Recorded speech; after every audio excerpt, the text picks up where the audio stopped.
Welcome, ladies and gentlemen, to an all-new reaction and review. Tonight, guys, we're checking out a comedy from 1985. That movie is National Lampoon's European Vacation. Now, I have not looked up a plot to this movie, but I'm going to assume if it's anything like the previous Vacation movie, we're going to be following the Griswold family as they try to go on another family trip, and everything that could possibly go wrong does. I loved the first Vacation movie, and I have high hopes on this one, even though people have warned me that this one is nowhere near as good. I kind of figured, because the general rule of sequels is the sequel is not as good as the first. So even though I would love it to be as good as the original Vacation, I kind of figure it's not going to hit those lofty heights. I'm still hoping for it to be good, though. I'm still hoping for the same kind of sharp, witty writing, and since they're going to Europe, that means hopefully we won't have to deal with fucking Cousin Eddie and his massive failure, because his 15-minute segment in the first movie was the one bad point in that fucking film. So I have hopes here, guys. I really want to see how good this thing is, and the only way I'm going to find out is if I shut up and I push play. And I'm going to do that right now. So, without further ado, it's time to kick back, relax, and check out National Lampoon's European Vacation. Well, guys, I can say one thing. The humor in this movie is nowhere near as rapid fire as it was in the first film. Not only that, the jokes are not quite as good, at least so far. Like, a whole lot of the jokes have not been that good. I certainly have hopes that they get better now that the family's finally in fucking Europe, but so far we are off to kind of a slow, kind of shit, start. That's normally not a good thing. Okay, I was gonna comment on how shit their Stonehenge prop looked. Wondered why they didn't just go to the real Stonehenge and just film there. I guess this kind of explains why you couldn't do Stonehenge domino joke with the actual Stonehenge. Well, I mean, you could, but, the government would probably frown on that, so at least, still, it would have been nice if the Stonehenge we saw here at least looked decent. Looked kind of tiny and sort of shit. I will say, though, at least that the joke was funny. It's just, I wish that the prop was a little bit better.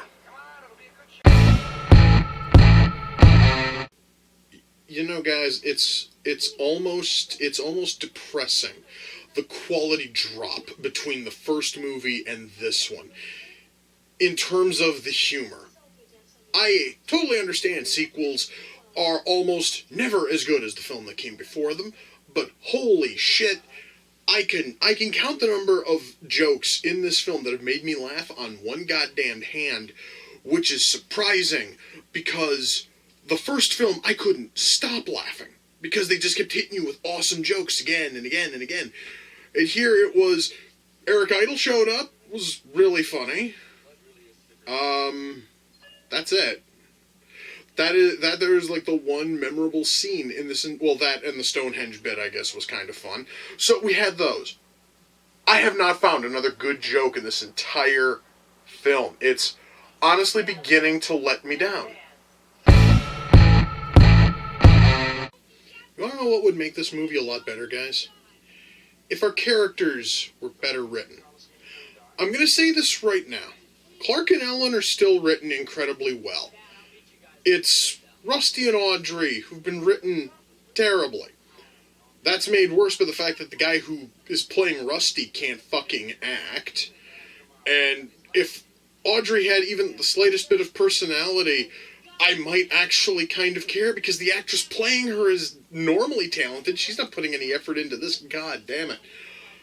It's the kids who are making this movie a pain in the ass, because they are poorly written and the two people playing them don't fucking care. It's making this whole thing a pain to get through.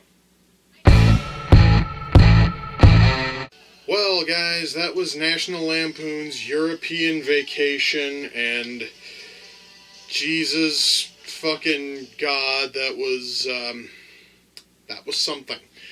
Okay, Let me try to explain the fuck happened here. There are a few things I need to discuss. Because, guys, I gave the original Vacation absolutely glowing reviews. I loved that fucking movie. It was just wall-to-wall funny with a 15-minute dead fucking patch early on. Here, you are lucky if you're going to get 15 minutes of actually funny shit. And it's spaced out so far that it's going to be a chore getting from funny moment to funny moment. And even one of those funny moments is horribly fucked up because of how poorly timed it was. Good God. What the hell? Since I'm already talking about writing, let's talk about the timing on some of these jokes. You know, guys, like, part of the fun of the original Vacation was the fact that you didn't see a whole lot of the jokes coming. Like, you could kind of sort of tell that certain things were going to happen.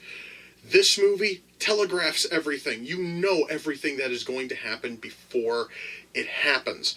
So unlike the first film where the death of the fucking dog just seems to come out of nowhere because, you know, even though you see him tie the dog to the bumper, there is never any hint that he untied the dog and put him in the fucking car. Thus, then when you find out that he's drugged that poor thing until it fucking died, it comes off as kind of funny. Here, when the family's in Paris and they're at the top of the Eiffel Tower, and there's a woman holding on to a dog, and she's sort of leaning the dog over the fucking ledge of the friggin' Eiffel Tower, you know something is going to happen, and it's going to be because of either Clark or a member of his family causing that dog to fall from the Eiffel Tower. And you're sitting there waiting for it, and you're waiting for it, and you're waiting for it. And finally, Clark grabs Rusty's fucking, he grabs his fucking beret, he throws it, and then the dog jumps at it as if it's a frisbee. Now, that would probably have been made into a really funny, dark joke if, big if here, after we got the wide shot of the dog chasing after the beret and catching it in midair, if we then cut back to the top and we then heard a splat as the poor thing hits the fucking concrete. Instead, it lands in what looks to be a fountain and somehow survives from that high a fall. And it just felt like kind of sort of a cop-out, and because of how long it took for them to actually set it up, it didn't come off as funny at all. Now the joke that was actually funny that was almost ruined by horrible timing is when the family's in Germany and Clark gets pulled up onto the stage with all of these other German dancers. He has no clue what the hell he's doing, and he's trying to friggin' keep up. And at one point he is out of fucking place. And one of the dancers, as they're doing their little hand movements, smacks him. And then Clark, as he's trying to keep up, just says fuck it and headbutts the guy, and it's kind of funny. Now, and then that leads to a small fight between Clark and this guy on stage, and they're kind of trying to work it in with the dance, and it kind of works. The problem is that there was almost 2 minutes of Chevy Chase trying and failing to keep up with these German dancers before the slap happens. That 2 minutes could have probably been condensed down to about 30 seconds in order to give the viewer the point, because nothing in that 2 minutes is funny. And it leads to about 45 seconds of fight that was actually funny. So you have 2 minutes of horrible build-up for 45 seconds of funny. That is not how humor is supposed to go.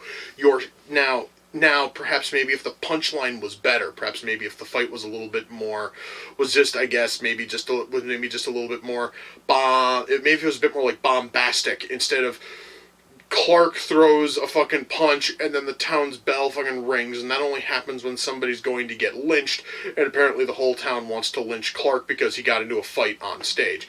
There is no real explanation as to why, and that part made no sense, and that led to a really boring chase scene. That really, I think, is the big problem, though, is I talked about the timing of the German dance joke. They also They also telegraphed the Stonehenge joke, which kind of worked, as Clark sits there and talks about how it has sat here for thousands of years and it's going to stand for another 1,000 years, and then he backs into one of the pillars and then the whole thing falls like a big spirally set of fucking dominoes. You know, perhaps maybe if we didn't have the, like minute, or perhaps like 45-second monologue of him sitting there talking about how it has stood here for thousands of years and it's going to stand for thousands more, and, just going on and on and on before finally backing into it. If he just said, okay, everyone, let's go, and then they back into it, it would probably have been funnier because it would have come out of nowhere. Instead, he sets it up, builds it up, and you know it's coming. And that happens with 99% of the jokes here, all right? You know for a fact, you know exactly what's going to happen when Ellen tells him that he probably shouldn't drive down this alley because it looks kind of sort of narrow. You know for a fact they are going to get the car wedged into the fucking alley. Or rather, actually, into the archway at the end. Another problem is this movie tried to work in a conflict in the last 20 minutes of the movie. I'm not talking about the family having a little bit of a meltdown towards the end of their trip. I'm talking an actual, like, plot story conflict with these two guys who robbed a traveler's check place. Stole tons and tons of money, and they had tied up the employee, and then they threw him in the trunk of a car, and then the Griswolds walk in, and it is set up simply for a chase scene in the last 20 minutes, once more telegraphing everything before it even happens. You know exactly what's coming before it happens. But it feels so tacked on, and it feels so forced. The writing in this thing, guys, was horrible in terms of jokes, in terms of story, in terms of pacing, in terms of everything. This fucking movie has, all told, maybe about 4 funny jokes in it. And 2 of them are almost ruined because of the horrible, horrible setup and the fact that they telegraph the joke so far ahead of time. It's terrible. And especially, it's terrible, especially when compared to the first film. The first film was a masterpiece. It was masterfully written. It knew how to do comedy. It knew how to build the characters, except for Cousin Eddie and his family, but that's not the fucking point. But here, nothing. One other problem is they did a whole lot of callbacks to the first film, and none of them worked. I mentioned the one with the fucking dog, where they had a tragedy with a dog in the first film, so you have a near tragedy in this one. Once more, though, the problem with that was just how it was handled and how it was written. They also tried to redo the cousin Eddie sequence because Clark has family who live in Germany, and they were going to spend the night with the family in Germany instead of going on the, instead of going to whatever fucking hotel the game show was setting them up for. And they were supposed to go to house 6. Instead, they went to house 16, barged in, and stayed there for the night. And the couple had no fucking clue. And just like the Cousin Eddie sequence in the first film, it was stupid, it was boring, and it sucked. So, oh my god, I also mentioned how poorly the children were written here, about how Rusty has no fucking personality, and the closest thing that Audrey has to a personality is that she's pining for her douchebag boyfriend. At least until he sends her a letter saying that they should see other people, and then she's just pining over losing her douchebag boyfriend. But she doesn't have any personality beyond that. Audrey has no personality beyond that. Rusty has no personality outside of he's a teenager and he's horny and he just wants to fuck. That's literally as far as his personality goes. And Clark and Ellen are still Clark and Ellen, almost unchanged from the first film, except without nearly as much swearing because they downgraded the rating from R to PG-13, so they had to clean up a lot of shit. The writing in this movie is just awful, guys. I hated the writing here. Acting, though, I can say is for the most part amazing. I say for the most part because Chevy Chase is still, trying. That still fucking shocks the fuck out of me that Chevy Chase is actually trying in these, because Fucking A, he's never tried in any other project I've ever seen, but when he's in a fucking vacation movie, he actually seems to care. And Beverly D'Angelo is turning in a fantastic performance. She even actually gets to sing at one point, and her singing voice is amazing. At least until the end, when she like gravels up her voice and it just turns into a big goofy fucking mess. But the point was, it was supposed to be goofy and stupid at that point. And then we have the kids, and they had to recast the kids. Rusty is played by this talentless little shit who apparently doesn't know how to fucking act. I think that's why I despise Rusty as much as I do here. Because in the first film, he was played by Anthony Michael Hall. And Anthony Michael Hall did a fantastic job. Here he's played by some kid named Jason fucking Lively who wouldn't know how to act if his life fucking depended on it. And then we have Audrey, who's played by Dana Hill. I'm going to say right now, I only know Dana Hill from her time as a voice actor. And her time as a voice actor was amazing, and it really sucks that she died as young as she did, because she was a really talented voice actor. The problem here is that she really doesn't look comfortable on camera. She really doesn't look like she cares much about being there. And anytime that they have to dub in her dialogue, I don't know if puberty hit at some point between when they shot this and when they had to dub it in, but her voice is drastically different between stuff that was shot on set and stuff that was dubbed in later. And it's noticeably different, where it almost sounds like a totally different person has come in and dubbed in her fucking dialogue. It sounds really, really strange. It's also very odd hearing Dana Hill's voice and actually having a face to put on it after hearing her voice come out of various cartoon characters for years. You now have a face to put on it, and it doesn't look right. It's one of those weird things. But that honestly isn't really a problem. It's just kind of trying to process the face and the voice and putting them together. Dana Hill at least tried. Dana Hill put in a fantastic effort here, as even though she looked incredibly unfucking comfortable on camera, and the lines that she were given were terrible, at least she tried. At least more than the douche nut who played fucking Rusty. So our family is at least kind of decent. We have a ton of guest stars, and they all turn in amazing showings. I'm talking everybody from Eric Idle and John Astin and just everyone else who shows up in this movie in terms of like nameable guest stars do an amazing job. And I was so happy to see all of them. Eric Idle is cool because he actually comes back multiple times over the course of the movie. And he actually has the funniest scene in the entire film, the first time you meet him, and it was Clark's third fucking car wreck in London in about 45 seconds. Eric Idle was on a bicycle. And the funny point is when he's trying to direct them back to the hotel. He's covered in cuts and contusions and everything, and he points them in the fucking direction. And then this like jet of blood just sprays out of his hand, and it looks absolutely hilarious, and I fucking loved it. And plus also, guys, it's Eric fucking Idle, and Eric Idle can make damn near anything work, and his few scant scenes in here, as short as they are all memorable. They're all memorable. They are all awesome.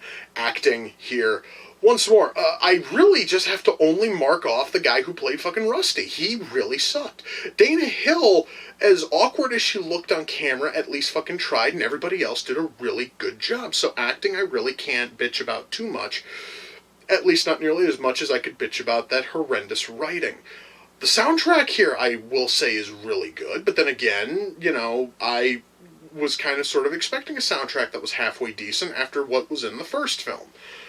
So there's maybe maybe two kind of sort of shit songs in here, but everything else in terms of soundtrack is awesome, and the score here is good.